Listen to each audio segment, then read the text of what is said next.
Are you about to miss out on making 2025 your best year yet on Amazon KDP? I spent nearly 9 years publishing on KDP, made over $4 million there, and I've helped others to get results fast.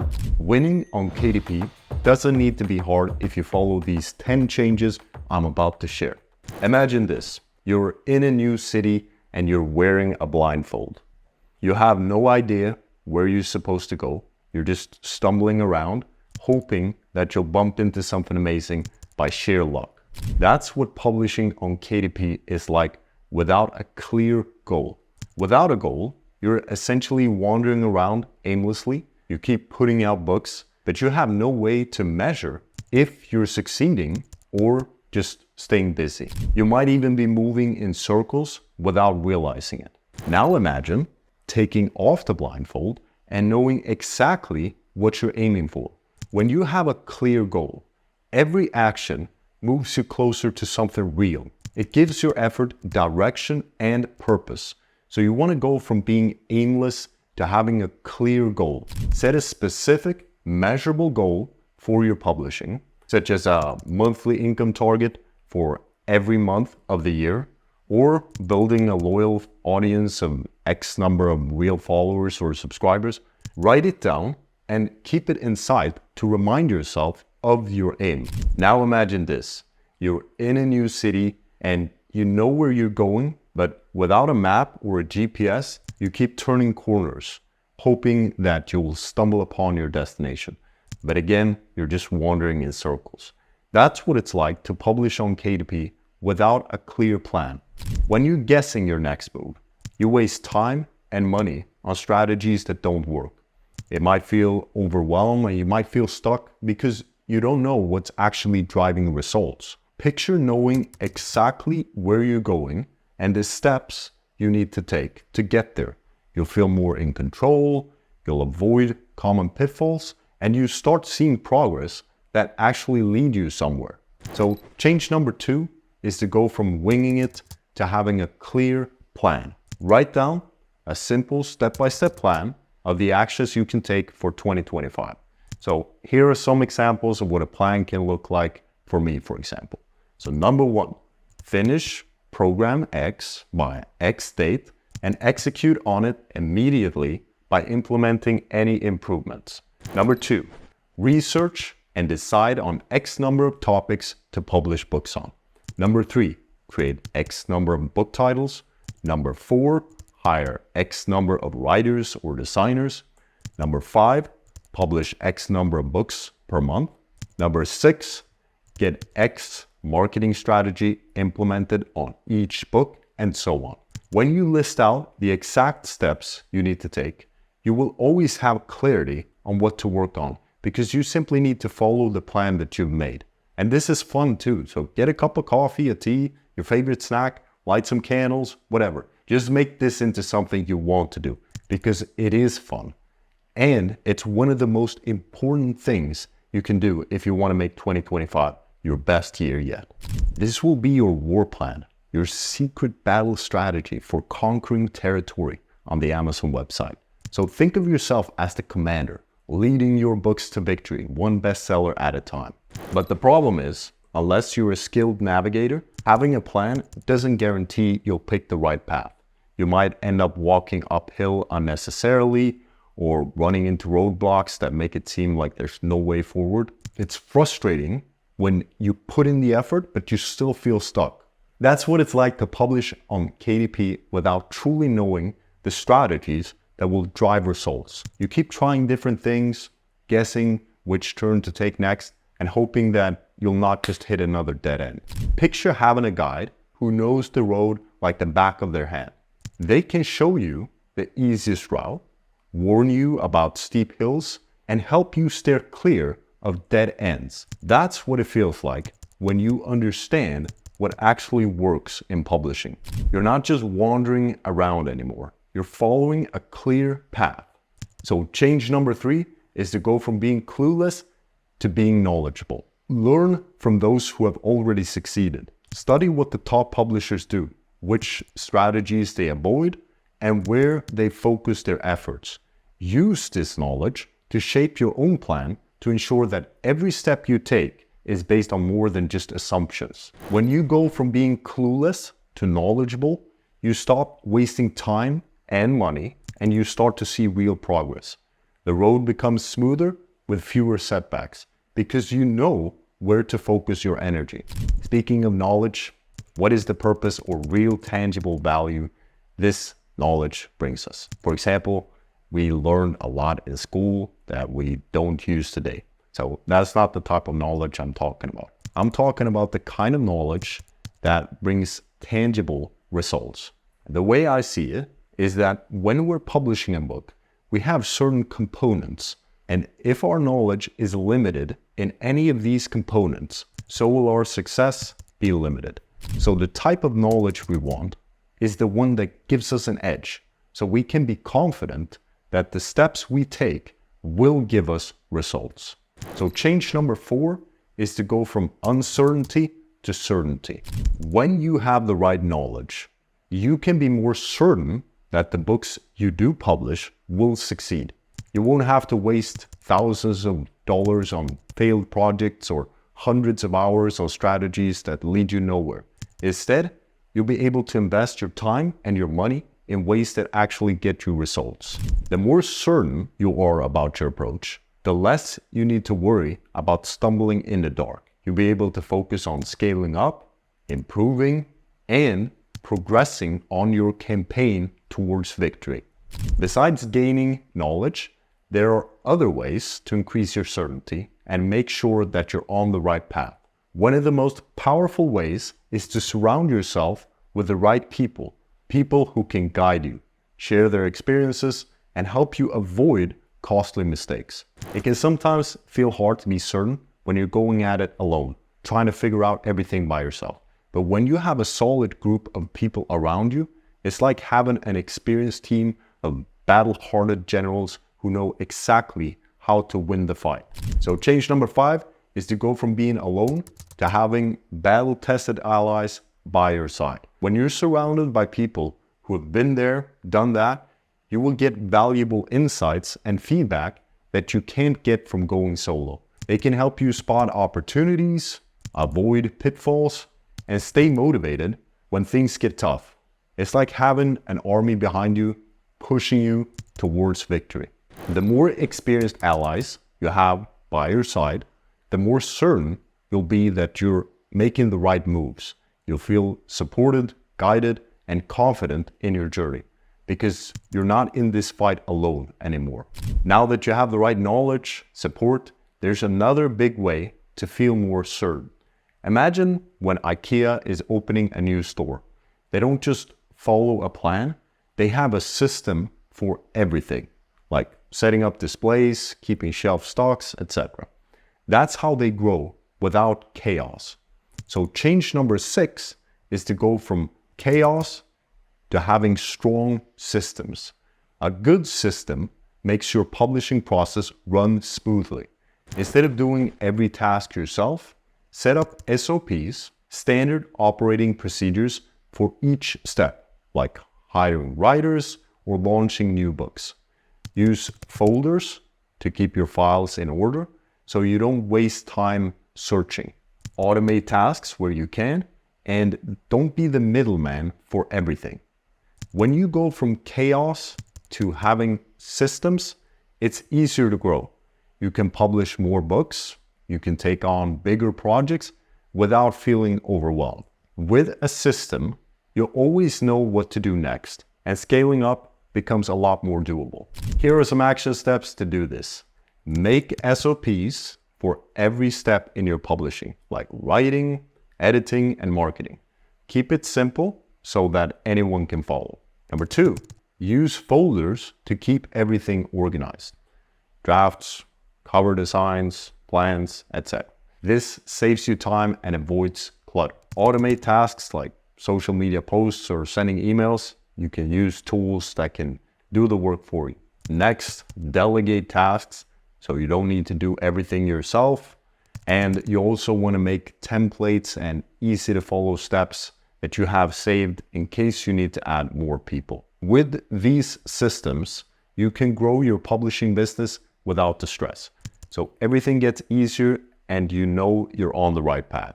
But even if you have the best system in the world, if it is set up in a way where it makes this crucial mistake, then it doesn't matter. You could have everything running smoothly, a proven blueprint, fancy organization, automation, but if your system follows the same path as everyone else, you're risking becoming another face in the crowd. You're doing all the right steps, but it feels like you're stuck in the middle of the pack, not really making the impact that you want. It's like building a perfect store, but it just looks like everyone else on the block. People walk by it, but nothing grabs their attention. You're putting in all this effort, but you're still getting lost in a sea of similar options. And that's a big problem if you want to grow fast and reach your goals fast as well. But the good news is that there is a way to fix this so your work gets noticed and makes the big impact that you want. So therefore, the next change is to go from blending in to standing out. To make a big impact, you want your books and brand to be different from everyone else. To clarify, I'm not talking about writing a serious book like Overcoming Grief and then putting a fire-breathing dragon wearing a party hat on the cover. That's way too extreme and it doesn't match the topic. You still want to align with what the customer is looking for. But the general idea is that if you do the exact same as everyone else, then you'll get lost in the crowd. But if you add your own twist in a certain way, people are more likely to notice your work. Here are some action steps you can take to stand out. Number 1, find a unique angle for your books. Look at what's already out there and think about what makes your book different. It could be the way you share information, your style, or your cover design. Add something special, but ensure it's in alignment with what people want. Number 2, build a brand. Make your books stand for something and make your style easy to spot. Number 3, use eye-catching covers and subtitles. Don't just copy what others do. Pick a style that stands out and shows what's unique about your book.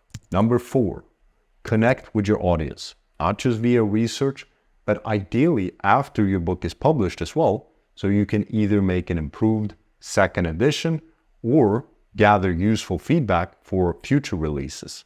Number 5, add extra value. Give readers more than they expect. What special content can you add that makes your book better than the rest? Now, within these 5 action steps, we actually touched on 2 other big changes I would make if I wanted to succeed in 2025.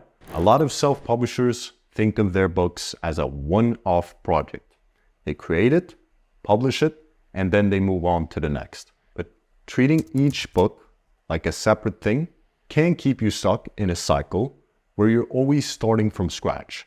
You're missing out on the compounding effect, and you're not fully leveraging the momentum of success. It's like opening a food truck business, then a clothing store, and then an online store selling technical gadgets. Sure, you might make some money, but you're not building anything that benefits from the other businesses. Here's another common thing that can be a mistake, especially over the long run. Overly obsessing about competing with others. You look at what everyone else is doing and you try to match them, or you just do a little bit better. But when you're only focused on competing, you're staying in the same playing field as everyone else. Imagine if you could create something that builds on itself, something where each book adds to the next and readers keep coming back for more.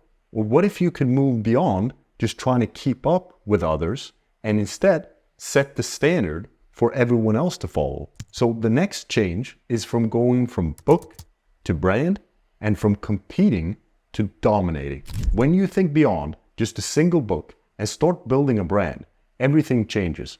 Instead of each book being its own project, your books all connect and reinforce each other. Some readers will not just buy one book, but they'll become a fan of your whole brand and they want more of what you offer. And when you focus on dominating instead of just competing, You stop playing catch up with others, and instead, you set the new trends and you lead the way. It's not just about doing what everyone else is doing, but about doing something different and better. You become the go-to choice for your niche. Here are some action steps you can take to make these changes. Number 1, build a recognizable brand. Make your books have a consistent look and feel. Consider using similar cover styles, colors, and fonts across your titles. Make your name or your pen name stand for something, so readers know exactly what they can expect when they see it. Number 2, create a series of related books. Instead of creating random, unrelated titles, focus on a series of books that connect to each other. This way, readers who like one book are more likely to buy your other books. Number 3, focus on your niche, then go deeper. Don't just dabble in different topics for years. Pick a niche and become the expert in it, and once you have gained a following, explore related subtopics to dominate even more. Number 4, promote your brand. Think of how you can build a long-term connection with your audience through your brand's message and mission. When you go from just having a book to building a brand, and from merely competing to dominating, you're not just trying to keep up. You're setting the pace. You're creating something that grows stronger with each release. And your readers will notice that you're not just another option. You are the one they can trust and come back to. Let's talk about one last shift you want to make for 2025 if you want to dominate. Right now, you might be treating publishing like a side project, something you work on here and there whenever you have the time. You try different strategies, but you're not fully committed and you're not tracking your progress closely. I can relate to this. For example, right now, I'm in a period where I don't make much progress in the gym in regards to strength. Why? Because I'm not fully committed to making that a priority right now. If I were, I would be sleeping more, I'd be eating more, and exercising more than I am right now. But it's not just about doing more. So for example, even though I've skied here and there since I was 15, I'm no better at freestyle skiing than when I was 15 because I'm not pushing the boundaries or taking it seriously. So just because time goes by and we keep doing something doesn't mean that we actually get better. So becoming better is not simply about doing more. It's about tracking, analyzing, and constantly learning. It's about shifting your mindset from I'll try to I will, from I'm good to I'm great. It's about raising your standards and only accepting the best from yourself and those you work with. So change number 10 is to turn pro.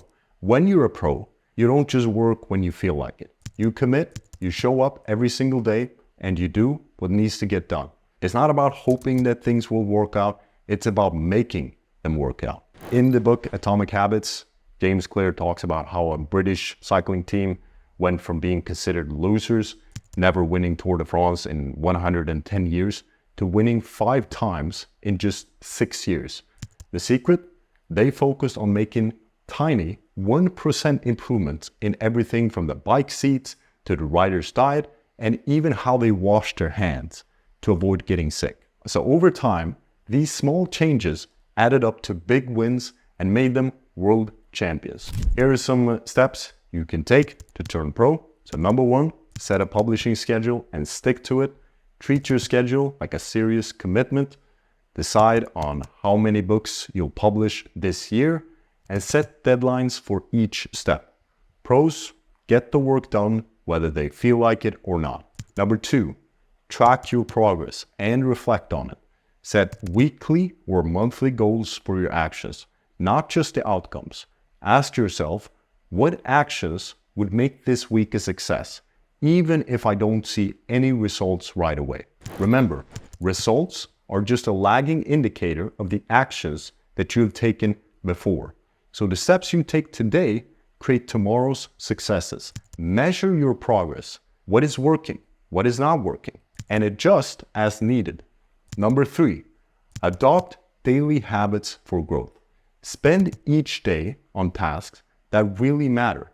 Brian Tracy talks about eating the frog, doing the hardest, most important tasks first. Figure out what your frog is right now, the thing you don't want to do, but that makes the biggest difference for your business, and tackle it head on.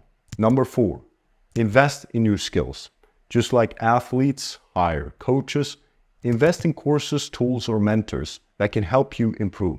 If you have more time than money, then you can find a lot of great educational resources for free on YouTube. Books can also be great mentors. The aim is to always get better.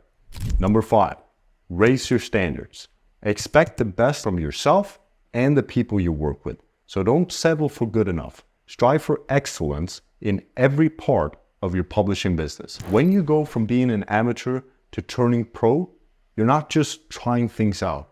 You're taking your publishing career seriously, and you're doing what it takes to grow. That's how I went from being stuck to eventually achieving my dream of freedom. If anything in this video resonated with you and you would like to learn how to implement all these changes for 2025, then check out the first link in the description to learn more about the self-publishing trifecta and Driven Publishers Elite.